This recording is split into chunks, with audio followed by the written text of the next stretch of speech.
বাংলাদেশে সবসময় যেন অস্থিতিশীল পরিস্থিতি থাকে এবং সরকার ব্যবস্থায় স্থিতিশীলতা না আসে এবং কখনো বাই মেজরিটি কোনো পার্টি ইলেকশন না সরকার গঠন না করতে পারে, তাতে কাদের লাভ? লাভ হলো বাংলাদেশে সবসময় অস্থিতিশীল পরিস্থিতি থাকলে যারা লাভজনক পর্যায়ে থাকবে তাদের লাভ। তার মানে আমাদের পার্শ্ববর্তী কিছু দেশ আছে যারা বাংলাদেশে স্থিতিশীলতা চায় না। শেখ হাসিনার মতো আরেকটা ফ্যাসিস্টের উদয় হতে পারে এবং তাদের মধ্য দিয়ে তাদের সমস্ত স্বার্থ আদায় হতে পারে, অথবা দুর্বল সরকারের কাছে যা কিছুই দাবি করা যাবে সমস্ত দাবি আদায় করা যাবে। বলা হচ্ছে এই সরকার পুরোপুরি সাংবিধানিক সরকার না, পুরাপুরি না অভিপ্রায়ের সরকার। বলা হচ্ছে এটা নাকি মাঝামাঝি সরকার। যুদ্ধ ঘোষণা করা হলো, পাকিস্তান যুদ্ধে বাংলাদেশের নিরীহ জনগণের উপরে যুদ্ধে ঝাঁপিয়ে পড়লো। তখন 1970-এর পাকিস্তানের জন্য নির্বাচিত জনপ্রতিনিধিরা এই ভূখণ্ডের জন্য যেহেতু নির্বাচিত হয়েছিলেন, তারা একত্রিত হয়ে, যেহেতু সেই নির্বাচনের উদ্দেশ্য ছিল একটি কনস্টিটিউশন রচনা করা হবে, তখন তারা ঘোষণা করলেন আমরা নিজেদেরকে গণপরিষদ হিসেবে ঘোষণা দিলাম এবং আমরা বাংলাদেশের স্বাধীনতার ঘোষণাকে সমর্থন করলাম এবং আমরা বাংলাদেশ পরিচালনার জন্য স্বাধীনতার ঘোষণাপত্র প্রস্তুত করলাম, প্রকাশ করলাম এবং এই ঘোষণাপত্রের মধ্য দিয়ে আমরা রাষ্ট্রপতি, উপরাষ্ট্রপতি এবং মন্ত্রী পরিষদ গঠন করার সিদ্ধান্ত নিলাম।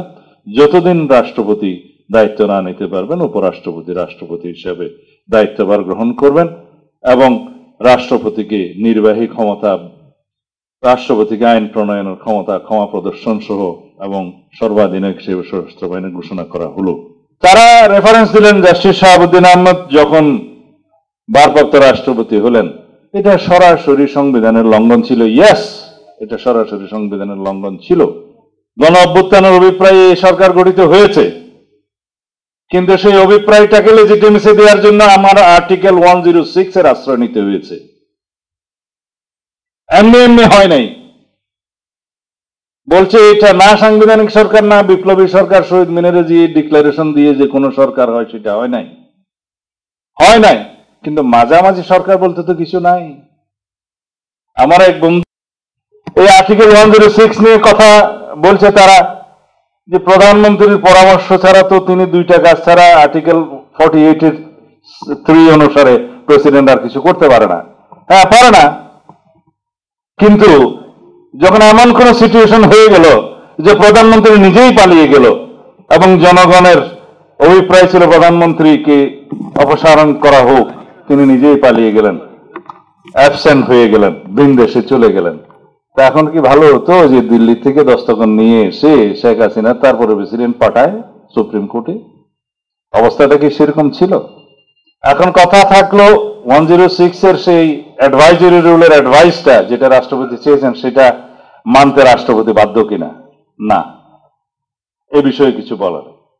রাষ্ট্রপতি মেনেছেন, তার অ্যাডভাইস অনুসারে সুপ্রিম কোর্ট বলেছে এটা অন্তর্বর্তীকালীন সরকারের প্রধান উপদেষ্টা এবং অন্যান্য উপদেষ্টাদের রাষ্ট্রপতি শপথ গ্রহণ করাতে পারবেন, যাতে ভবিষ্যতে কেয়ারটেকার গভর্নমেন্ট নিয়ে যাতে আর কোন রকমের নাড়াচাড়া না হয়, এটার স্ট্রাকচারটা যাতে একটা স্থায়িত্ব পায়, সেই জন্য কিছু অবজারভেশন ওনাদের থাকবে। এবং আমি আজকে বলে যাচ্ছি, which should be followed by the successor parliament. আইন অনুযায়ী কি, সংবিধানকে অনুসরণ করে যে আইনগুলো প্রণীত হবে নির্বাচনের জন্য, সেই আইন একটা আইন হচ্ছে RPO, representation of people's order. এখন আরপিও অনুযায়ী নির্বাচন হবে। যারা জিজ্ঞেস করছে তাদের উদ্দেশ্যে বলতে চাই, আরপিও কিসের উপর ভিত্তিতে হয়েছে? সংবিধানের উপর ভিত্তিতে হয়েছে। সরাসরি নির্বাচন কিভাবে হবে বলা আছে আর্টিকেল 65 সাবসেকশন 2-তে, যে প্রত্যেকটি আঞ্চলিক নির্বাচনী এলাকার জন্য প্রত্যক্ষ ভোটের মাধ্যমে যা 300 সংসদ সদস্য নিয়ে গঠিত হইবে। তো এখানে যদি কেউ বলে যে নির্ধারণ করা নাই কোন পদ্ধতিতে নির্বাচন হবে, তাদের জন্য তো এটা পড়ে দেখলেই হয়ে যায়, জবাব তো দেওয়ার দরকার হয় না। এখন যদি ওনারা প্রত্যক্ষ ভোটের মানে মনে করে যে মার খাতে ভোট দিতে হবে, এটাই প্রত্যক্ষ, তার বিশ্লেষণ হচ্ছে আরপিও যেটা হয়েছে এটা based on the constitutional provision. বলা হয়েছে নির্বাচনে প্রত্যেক দল বা ইন্ডিভিজুয়াল প্রার্থিতা ঘোষণা করবে, নমিনেশন দেবে, তারা প্রত্যক্ষভাবে কোন দল থেকে পুট করবে বা ইন্ডিভিজুয়াল করবে বলা থাকবে, তারপরে বিধিবিধান অনুসারে তারা নির্বাচন করবে। জনগণ তার নির্বাচিত প্রার্থী হিসেবে তাকে দেখে, তার মার্কা দেখে দল এবং ব্যক্তি বিবেচনা করে ভোট দিবে, এটা জনগণের অধিকার। যারা বাংলাদেশের সাস্টেইনেবিলিটি চায় না, সবসময় অস্থিরতা চায় পিআর এর মাধ্যমে, তাদের বক্তব্যই কিন্তু এস্টাবলিশ হবে। আমাদেরকে সবকিছু বিবেচনা নিতে হবে। বাংলাদেশের সোশ্যাল এবং ইকোনমিক কালচার এবং আমাদের যে পলিটিক্যাল প্র্যাকটিস এন্ড কালচার, কোনোটাই পিআরকে অ্যালাউ করে না। সুতরাং এটার দায়ভার নেওয়ার প্রশ্নই আসে না। আর আমরা সংস্কারের বিষয়ে যে সমস্ত বক্তব্য এখানে এসছে, এই সমস্ত সিচুয়েশনকে সৃষ্টি হয়েছে রাষ্ট্রে, যা শেখ শাহাবুদ্দিনকে যেভাবে নিয়োগ দিতে হয়েছিল, সেই রকম সিচুয়েশন যদি প্রফেসর ইউনূসের ক্ষেত্রে হতো আমরা মেনে নিতাম। সেই সিচুয়েশনকে হয়েছে? হয় নাই। এইটারও একটা রেফারেন্স দিয়েছিল, বলছে স্বাধীনতার সময় তো আমাদের কনস্টিটিউশন ছিল না, সুতরাং এটা না হলে এখন তো কনস্টিটিউশন আছে। সে জবাব শেষ। তারপরে এখন যদি এই কনস্টিটিউশনাল অর্ডার গুলো, এই চেঞ্জ গুলো করে যদি আমরা একটা গেজেট নোটিফিকেশন জারি করেই দিলাম, তারপরের দিন কেউ যদি এখান থেকে গিয়ে একটা রিড করে যে এখানে আমার ব্যক্তি, মাল, স্বাধীনতা, জীবনের ক্ষতি হওয়ার মতো একটা বিষয় আছে, ফান্ডামেন্টাল রাইটস, তখন হাইকোর্ট কি বলবে? বলবে যে আমার সামনে তো এই কিতাবটা আছে, এটা সংবিধান, এই কাগজটা কে দিল? বলবে না? তো সুতরাং আগেই একটু মতামত নেই।